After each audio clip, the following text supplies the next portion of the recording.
it is a nightmare. And anybody who actually sincerely attempt doing the basin analysis, he may either end up with frustration or he will end up in a heavenly joy. So I tell you that basin analysis, this term as it you are hearing, is a very easy term. It is absolutely that much of difficult term for doing that analysis. We all say that I am a basin analyst, I am a sedimentologist, but really we really do not know how to do a basin analysis, because a basin analysis is extremely complicated thing, and doing it you require a large number of data of different type, which basically help you in identifying that how really. So when we talk about the basin analysis, we actually talk about that how the basin is formed, how it behaved through its history of evolution, and then how the basin got closed. So a basin, suppose today we talk about suppose Picambian, Vindhyan basin, Chhattisgarh basin, you come to Phanerogioic, Gondwana basin, then Shivalik basin, then Jaisalmer basin, then Cambay basin. So we talk about the different basin. Now, when we talk about the different basin by name, whether it is a Picambian or a Phanerogioic, what really we mean that it is this basin. Before we go to the intricate discussion of the basin analysis, today my class will be to make you clear what really a basin, how we call something a basin, and then how we really approach at the basin analysis, what is our objective, and with which objective we actually aim to do the basin analysis. This is my aim of today's class. Now, as I was discussing, we have the Picambian basin, we have the Phanerogioic basin. What really is a basin? How I identify this is Vindhyan basin, this is Chhattisgarh basin. How we identify that? We identify it by means of its lithological character and its timing of the basin and the configuration of the basin. So three things I have told you. Number one, the lithological assemblage of that. Number two, the timing of the basin. Number three, the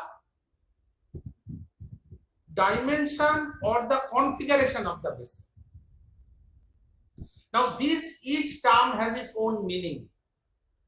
Suppose when I say the lithology, it can be a plastic lithology, it can be a carbonate lithology, it can be a mixed lithology. I can also have the different kinds of the chemical sediments such as evaporite, coal, we can have. But each basin has its own lithological character. Now, second is the timing. It is a very, very important thing, timing. So, timing of the basin that we basically identify either by paleontological clue, by three ways. By three ways, we actually try to do the timing or within the sedimentary basin. Number one is the paleontological clue.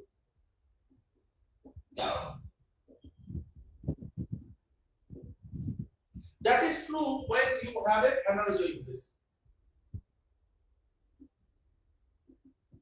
Then geochronology.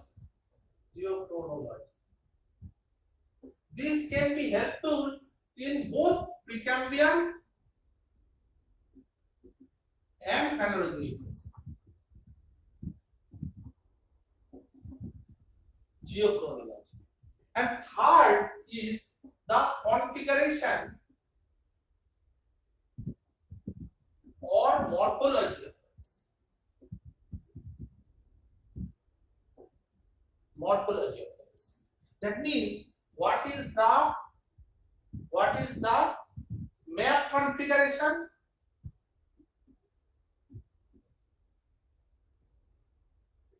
Map configuration is association with basement plate margin.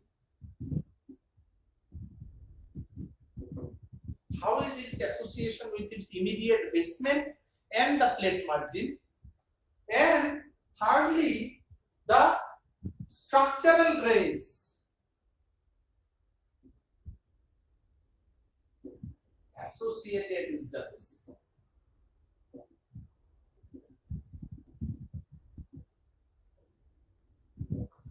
Such as, are these associated with some significant fault zone?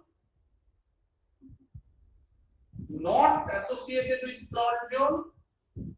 Associated with any kind of orogenic belt? Any kind of orogenic belt? It is the periphery, at the periphery of the orogenic belt, and whether it is shallow, deep, asymmetric deep. So I can have a basin which is shallow. I can have the basin which is deep. And I can have the basin which is asymmetrically deep. So this is shallow, this is deep, and this is asymmetric deep.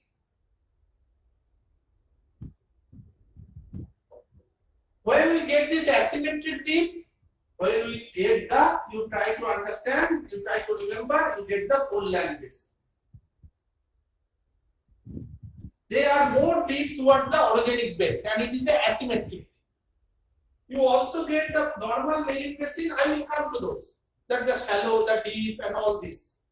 But overall, just to give you a perspective, I am basically telling that what really is a basin when we talk about the basin analysis. What is a basin actually? That we are discussing.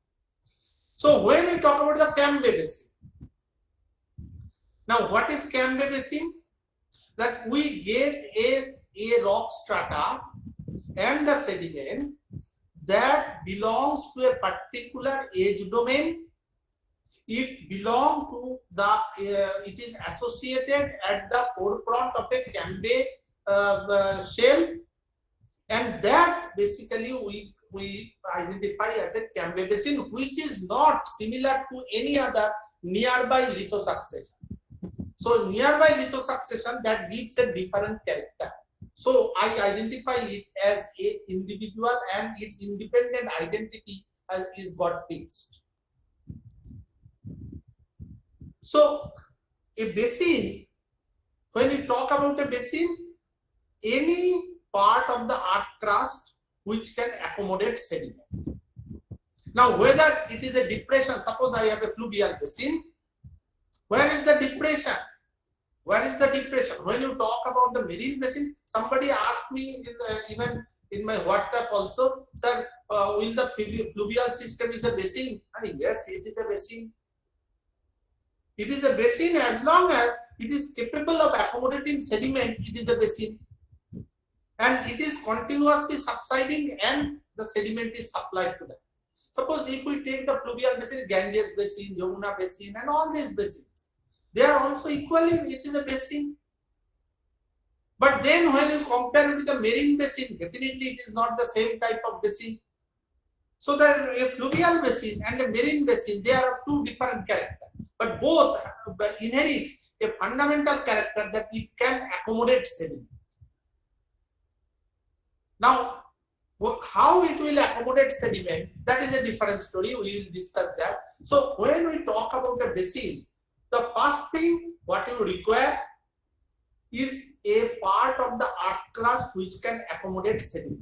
This is number one. Number two, we require a source of sediment which climatically, erosionally, weathering by erosion and weathering and by climatic action, that will supply sediment into the basin. So you require a source also. Suppose there is a basin which was formed in the Paleozoic time. Suppose in the Devonian a basin is formed. there is a depression in the earth crust which can accommodate, but there was no as such source of sediment which can fill that space. Will I get any expression of that one basin was formed at that time presently? I will not get any expression of that basin get formed. So how we get the expression of a basin? By means of the sediment which is deposited within the basin, which remains in the geological record to identify for us that yes, there was a basin. Because a basin is that much important as the sediment which is the source of sediment that is supplied, that is equally important. So it is not only the space being created, it is also the supply of sediment that is equally important for the record of a basin that has been formed at a particular period of time. And then this idea of the basin, that there will be a space which will be accommodating sediment and there will be a source which will be denuded, what we call the denudation of the source, that there will be active source which will be denuded and that will supply sediment into that space, that is what is called the source. So the denudation and the basin, these two, how they in tandem or in collaboration they will be acting with one another. That is exactly what is called the basin analysis. And this, the credit of the concept of basin analysis, that how a basin should be dealt with, that basically is the credit goes to the Professor Pettijan in 1940s. When he said that a basin analysis is that when you see a basin in a holistic manner, that the entire basin that is being studied through his entire space and time frame. So not only through time, when we make a lithological log, what we actually represent, we represent only the time. We do not talk about the space. If we make 2-3 logs in different parts of the basin and correlate those logs, then we talk about the space. So basin analysis is that which talks about both space and time. This concept of basin analysis was Professor Pettijan. He basically proposed in 1930s and 40s. That got the endorsement by Allen and Allen in 1990s and 2000. And they said, yes, basin should be identified in terms of its geodynamic perspective. Now you see, when Pettijan is saying that a basin analysis should be understanding the basin in its time and space, what he actually meant? He actually meant the depositional record only. That in time and space, how the basin got filled, what was the paleogeography, what was the depositional environment, and those depositional environment, they varied with time and space. He only talked about that. He actually didn't mean that at what tectonic scenario, what geodynamic scenario the basin is forming. That concept Pettijan was not used. Pettijan only confined himself in the sedimentary record. Now Allen and Allen, they introduced the geodynamic perspective in it. Is the basin forming in a extensional regime, in a compressional regime, in a strike slip basin? So that concept that was came into the, and then Ingersoll and all these, the Dickinson, all these, they basically come into the geodynamic aspect. So now when we talk about the basin, we not only talk about the sedimentary field in time and space, but we also talk about the geodynamic perspective into which the basin is getting formed. A third school of thought, they say that the basin analysis actually is always aimed for any economic benefit. Now, what is the economic benefit?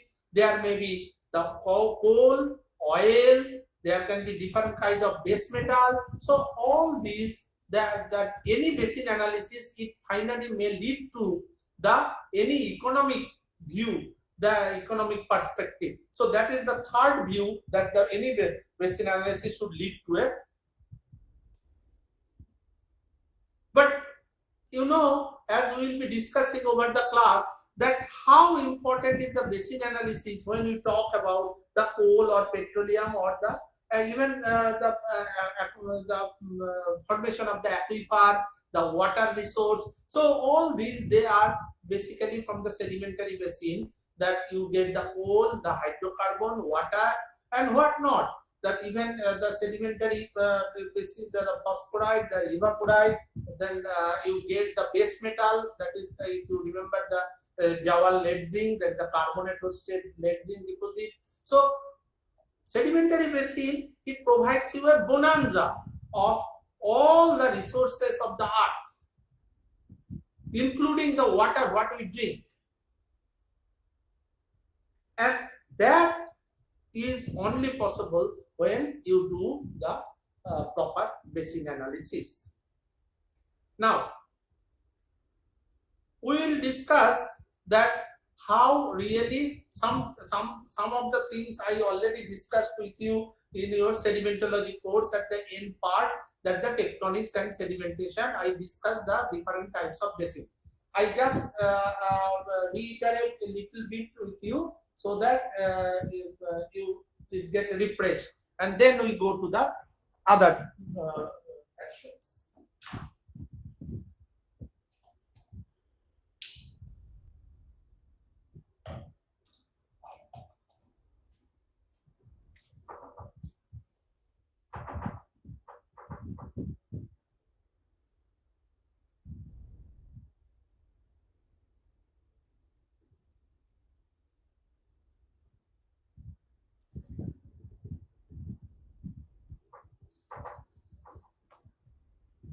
Okay.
Okay.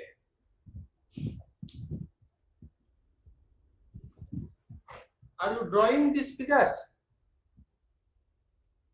Yes, sir. Okay. Please draw and then I will discuss.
Please let me know when it is done.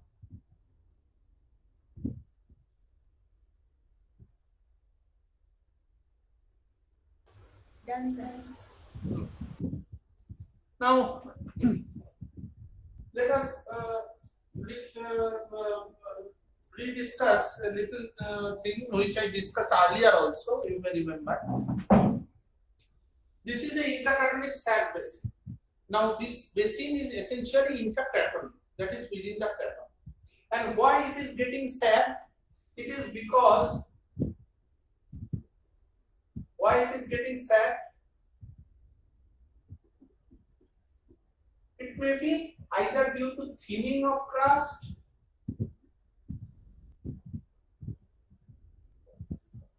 or by thermal perturbation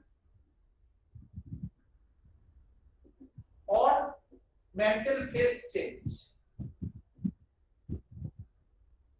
Phase change. Okay.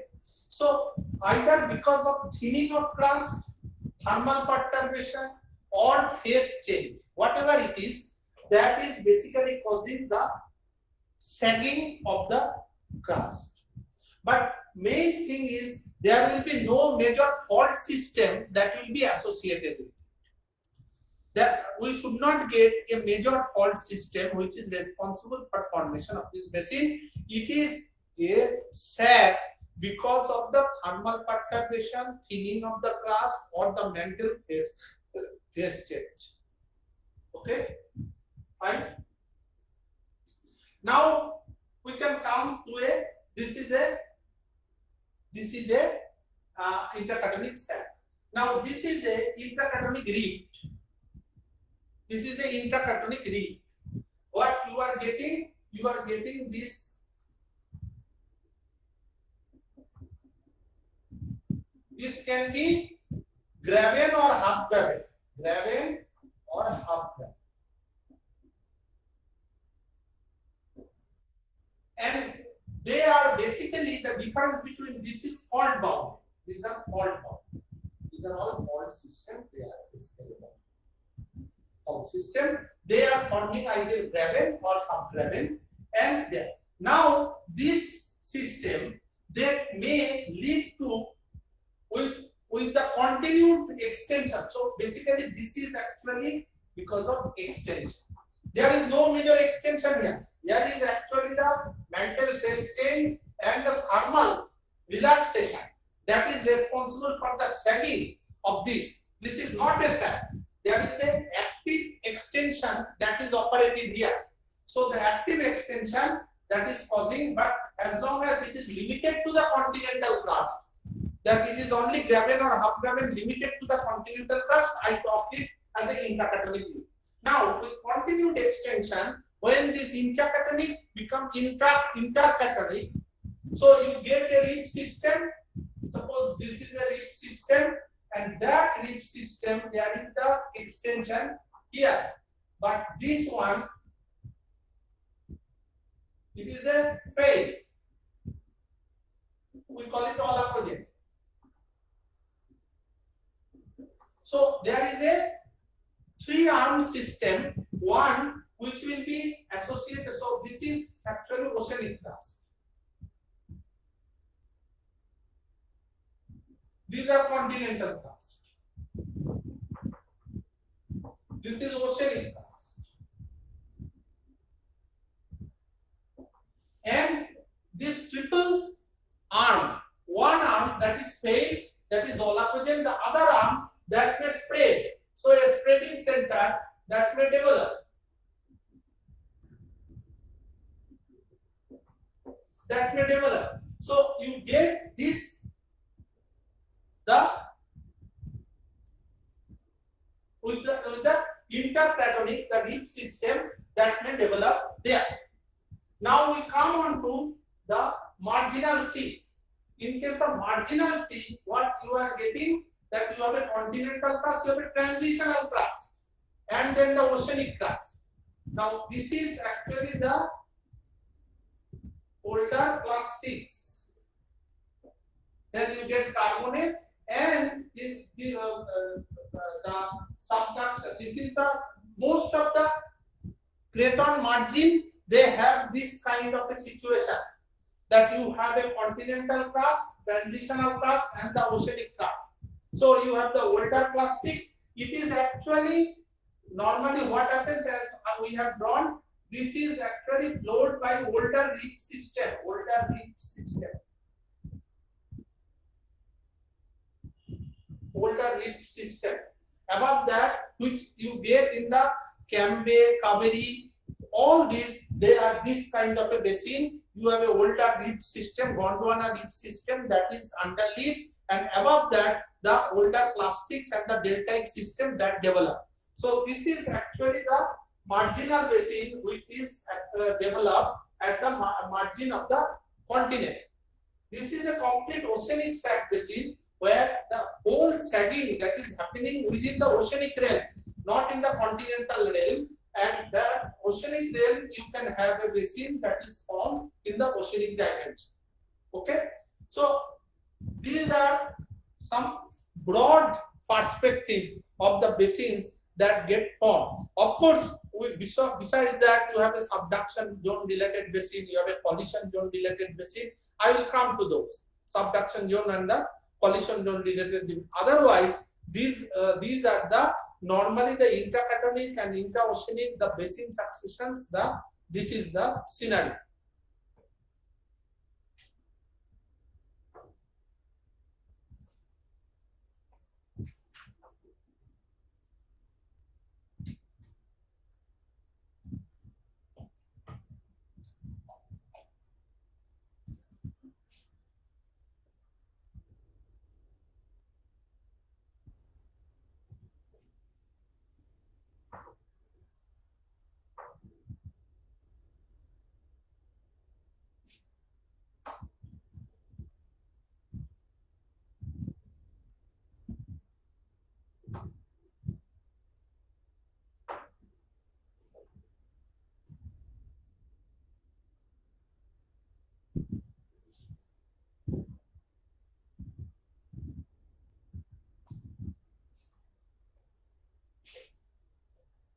In case of subduction,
two scenarios. One is ocean-ocean subduction, ocean-continent subduction.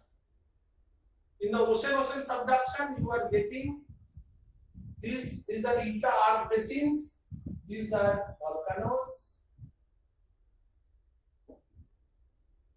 Inter-arc basin, you get the remanent arc, and the passive basin. This is the active basin. This is the passive basin, and you are getting it is a ocean-ocean subduction.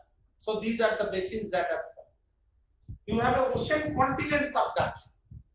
In that case, whatever the normal basin scenario that we actually draw, the fore-arc, back-arc, the extensional back-arc, this is extensional back-arc. This I discussed earlier also. This can only form when the subducting crust is old. When the subducting crust is old. So young subducting crust, this will not form. Here orogenic belt will form, which is called the retro-arc basin. That I am not drawing now. There are retro-arc basins that get formed instead of the back-arc basin in case of the young crust if it is subducted, because it is a pole thrust belt that gets developed because of the young subduction. That is the pole thrust belt that gets formed. Okay.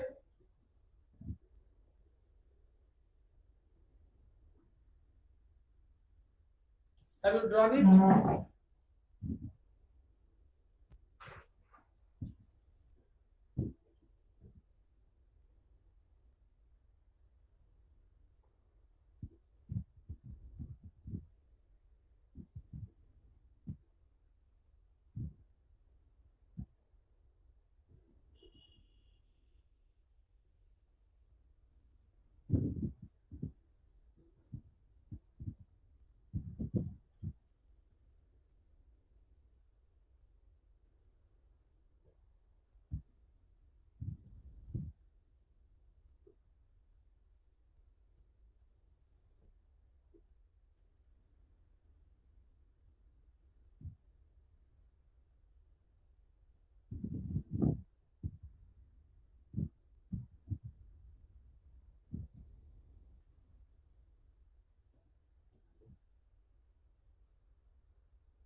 Have you drawn it? Yes. Okay. Yes, sir. So then there are the collision zone and the collision zone basins. I am not drawing those collision zone basins now. But basically the idea is that any basin, wherever it forms, it basically is you have to create a space and you have to cause a source area denudation. So this rate of denudation. So our aim in the basin analysis is that when the space is created, how much the initial space that is created by thermal action or any space to create,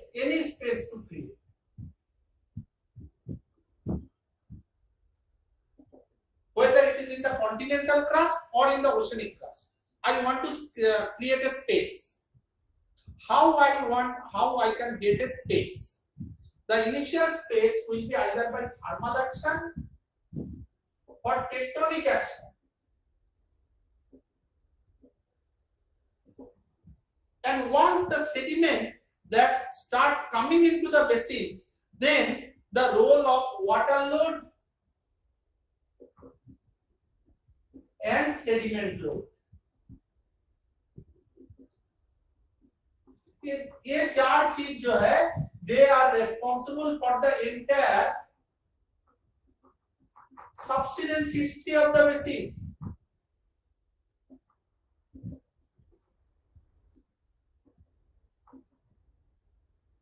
So a basin initially formed like this, then you start giving sediment, the basin further subsides, then the basin further subsides, and then the basin further subsides. So first it may be, so how much is the role of thermal, how much is the role of tectonics, how much is the role of water, and how much the role of sediment. That is to understand that. That is what is called the basin analysis. And all these in time domain, how their role has relatively changed. Relatively changed. At what rate? All these, that is actually the role of basin analysis. And to understand this, that how all these are operating, that the thermal action, the tectonic action, the water load, the sediment load, how much they are operative, that understanding, that we call it the geohistory analysis. We call that analysis as a geohistory analysis. What is a geohistory analysis? Today, when I am seeing the basin, what I am seeing? That I am working in a Paleozoic basin. So what I am seeing now? I am seeing a rock strata and a rock succession. From that rock succession, I have to go back and understand when the basin was formed, what was the role of thermal, what was the role of tectonics, and how the sediment and the water load, they with time, that basically control the evolution of the basin, to understand in the time slices, in the different time slices, how these different factors that contributed the role and ISCO in the time domain to diverge. That is what we call the, and finally this entire process, what we call the backstripping. Backstripping. Backstripping. That means from the result, I am going back and stripping it to identify that how the whole thing that was formed at the initial stage. So that this is exactly what we call the basin analysis, and how we do that, that will be our aim in this course. That how we do that how we do the backstripping, how we do the geohistory analysis, how we come to know that what was the individual role of the different factors and different kind of tectonic scenario. Suppose when I talk about a slab, when I talk about a reef, when I talk about a marginal basin, each one has its own role of thermal and tectonic, and their process will not be similar in all the basins. So that is actually our aim in the basin analysis. Is it clear what I am saying? Yes, sir. Okay. Now, So what is the difference then between geohistory analysis and backstripping? ये यही अभी आगे पूरा class में यही होता रहेगा, ठीक है? तो जब मैं एक एक करके डिस्कस करूंगा, इट विल बी क्लियर. अभी बोलने से क्लियर नहीं होगा. We will do it and then you will understand that what is backstripping or geohistory. Overall मैं बोल देता हूँ, geohistory analysis is the entire process and backstripping is the technique. Okay.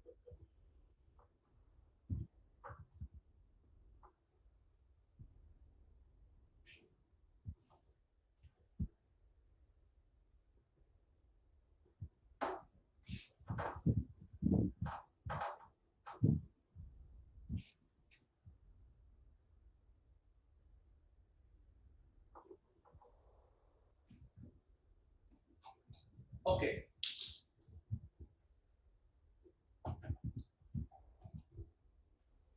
If we very simplistically, if we see the basin, then what are the different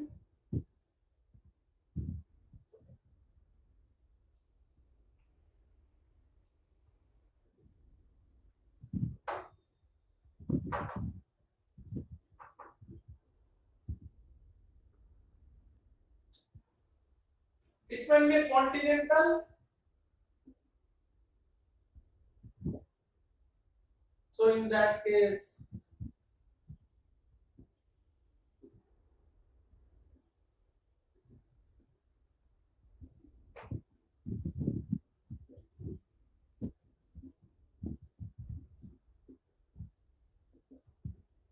subcontinental, and then this may be fluvial, aeolian, glacial, or it may be lacustre. Okay, in a continental situation, I am telling. So it can be a fluvial basin, it can be a glacial or aeolian basin, or it can be a lacustrine basin. This is the base level of erosion. The lake level is the base level of erosion. Base level in a continental situation. Okay. Now, for any basin, and is it all right? It is in a continental situation. Okay. Now, I can have a basin.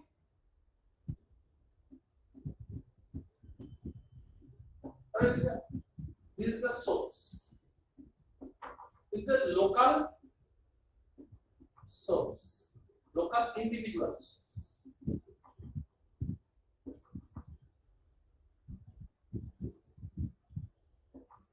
I can have a basin with multiple sources, or I can have a basin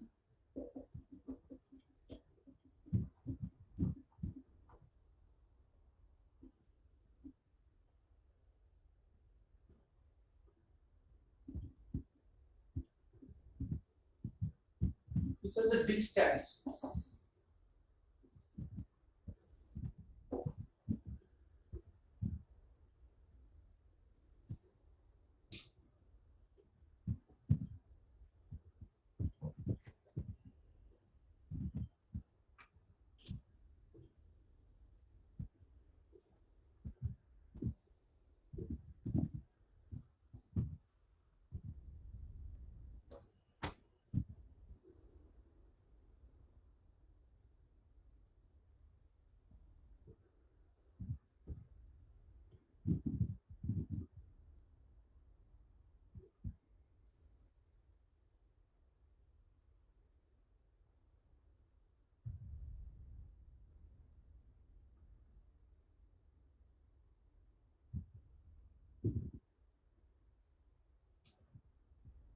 Is it okay?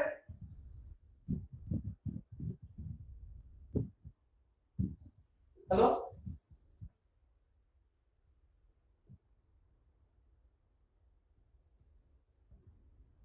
Hello?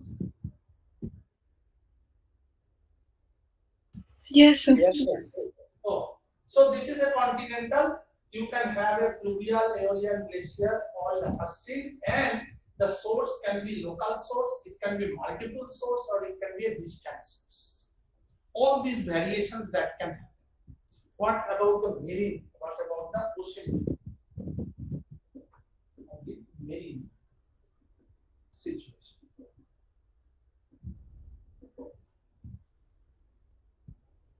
It may be shallow, it may be deep, as I draw my earlier also, it may be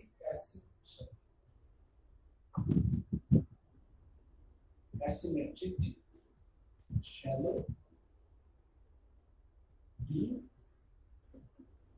asymmetric.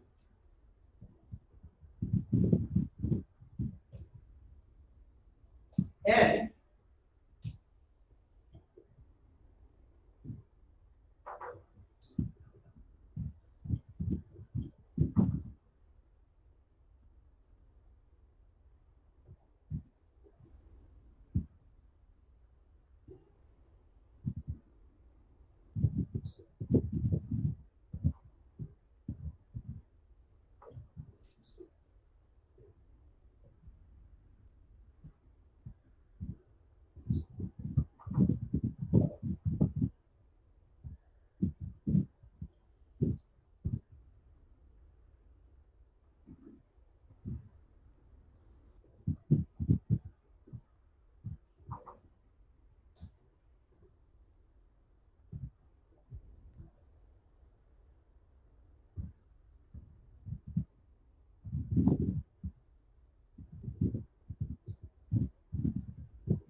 trying to show here, that in case of marine situation, I can have a shallow, a deep, or asymmetric deep, and the its relation with the source area. The source area and its relation, it can be shallow and narrow, it can be wide and deep, or it can be variable. So the basin, it is getting the sediment in a very narrow path and the shallow path. It can be a very wide and deep source that is supplied in the basin, or it can be a variable supply with time and space into the basin. So it is a continental, that I am saying continental. I can have this situation at the base level. In case of marine, it is the sea level, that is the base level of the ocean. A continental basin, suppose fluvial, glacial, lacustrine, they can have a local source, multiple source, or a distant source. In case of ocean, it can be shallow, deep, asymmetric deep, and its source area, with its source area, it can be connected with a shallow and narrow passage through which the sediment is delivered here, wide and deep, that through which that is delivered here, or a variable source area from which it is delivered.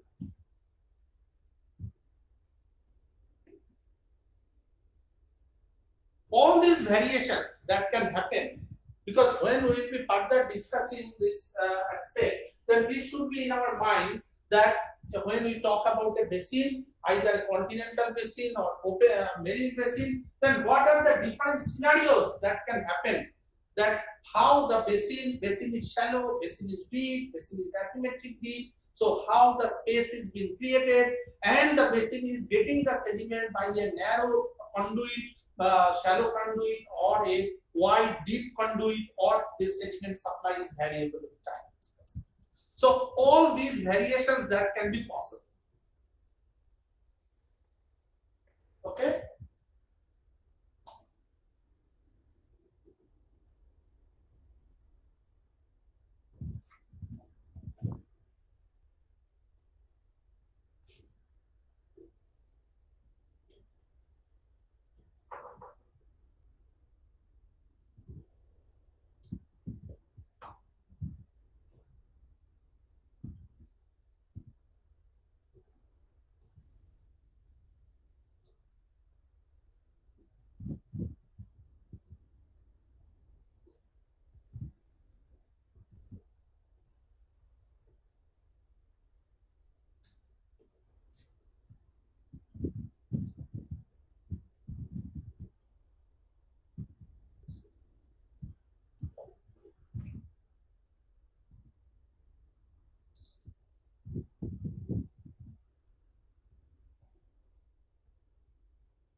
So this is a cross section. This is the very simplistic cross section from the continent to the oceanic part. In the continent, the fluvial system that is basically evolving based on the subsidence of the basin and the supply of sediment into the basin. So that is a fluvial basin, and 0, 1, 2, these are nothing but the isochronous surface. Now that sediment which is filled within the fluvial basin, or it is carried after the filling the excess sediment that is carried. That is, if this is your coastline, that is supplied into the marine basin. That is supplied into the marine basin. And that marine basin, it can be this is a slope basin.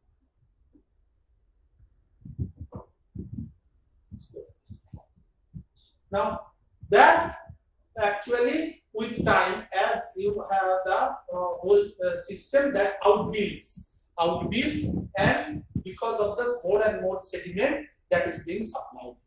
So that is the general character from the continent to ocean, how really the different system they are combining one another and growing with time.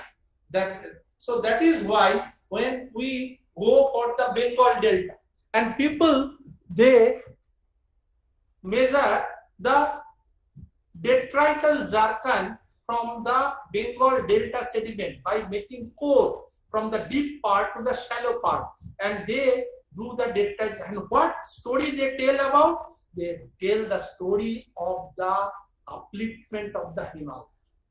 So where from they are telling the story?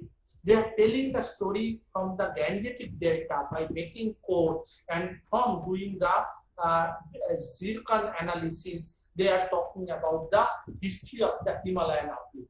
Now, what does that mean? It means the entire Gangetic alluvium, it is a fluvial basin. It has already stored the fluvial sediment, and then the excess sediment that is bypassed into the marine basin in the form of a delta.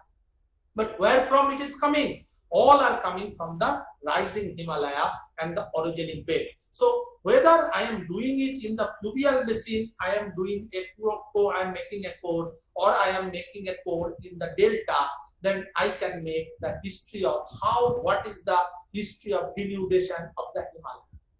Okay, so suppose what I will get commonly I will get a reverse order, that the youngest of the Himalaya that I will be getting at the oldest sediment into the core, and the more and more deeper levels of the denudation and the more core part of the Himalaya that will come in the upper part of the deltaic succession. So, but it is a very good. So actually, what is happening, that the marine sedimentation, fluvial sedimentation, the denudation, everything is happening in a tandem, and that's why we can analyze one and tell the story of the other.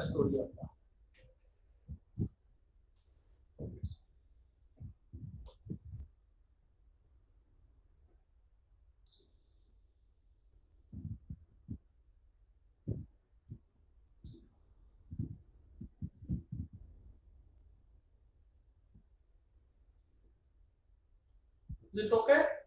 Now, marine basins again can be of different geometry. Now, I will just try to give you some idea of the different marine basin geometry.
Is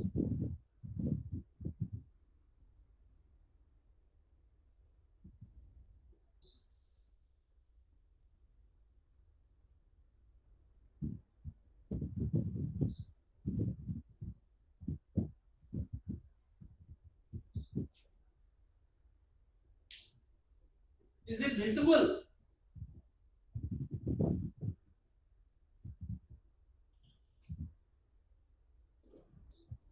Hello? Yes, sir, visible. Okay. So here I am trying to show you the different marine basin character, that it can be a deltaic margin, it can be a narrow shell, slope, oceanic rise, that kind of thing, which is a passive margin, which is a well-developed passive margin. You can have a wide shell, which is actually happens during a carbonate platform, that you have a wide shell, and also you can have a ramp geometry. You can have a fault bounded blocky ocean floor situation, or you can have oceanic rises, sea mount, intra-oceanic reef, MOR. So all these are the different geometries of the ocean floor that we can have. We can have all these different geometries of the ocean floor depending upon the local tectonic situation. It is not that whatever we draw always in class, a very simple drawing that from the proximal to distal, it is getting depend. It is not the case always. What we always draw in class, that we try to simulate a passive margin, normal passive margin situation. But that normal passive margin is not always the case. You can have all the different situations, and accordingly the total sedimentation pattern, basin filling pattern, all will be different because of the different slope, the different sediment delivery, and different gradient condition.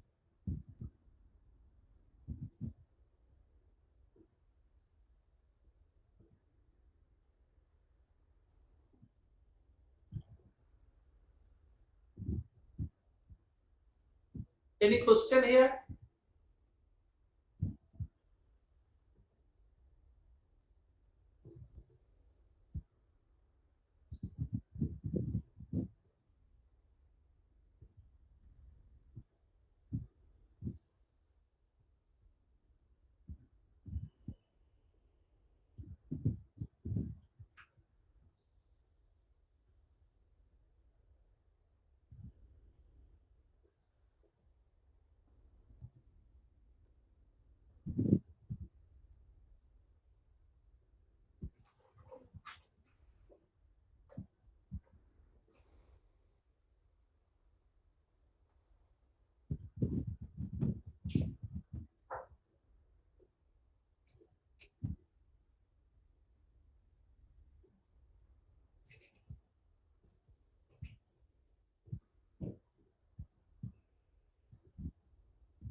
So please give us height.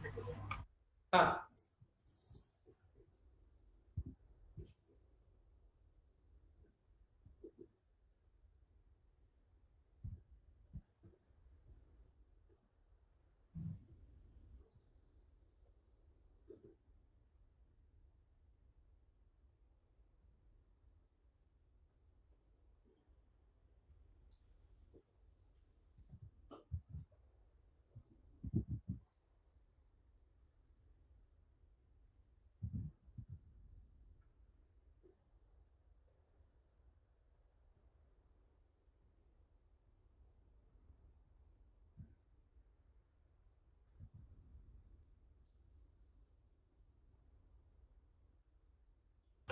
Done, sir. yeah. Now, the only reason why I have drawn all these figures and to give you a message that the nature is a very complicated system. and whatever model, because we will be discussing different model, whatever model we will discuss, that is not a foolproof model. We any work in any particular condition that needs to be judged by its local merit, that what really is the situation, and how is the geometry of the basin, how much is the role of fault, is there any role of fault or not. So all these things that needs to be. So today I will be actually not proceeding further. My aim today was to give you a general perception that how really we think about a basin analysis, because we will be then proceeding to the more detail that of the different subsidence procedure, then how the a basin subsides in the different tectonic scenario, that all this we will be discussing. Before that, I just tried today to give you an idea that when we talk about a basin, whether it is a continental or a marine, what are the different things that we should keep in our mind. Okay? Okay, Yes, sir. thank you. So we'll be ending it today, and next Tuesday I will be again go further with the different subsidence technique, because I don't want to start it. Okay, Okay, sir. thank Thank you. Thank you, sir. Thank you, sir. Thank you, sir.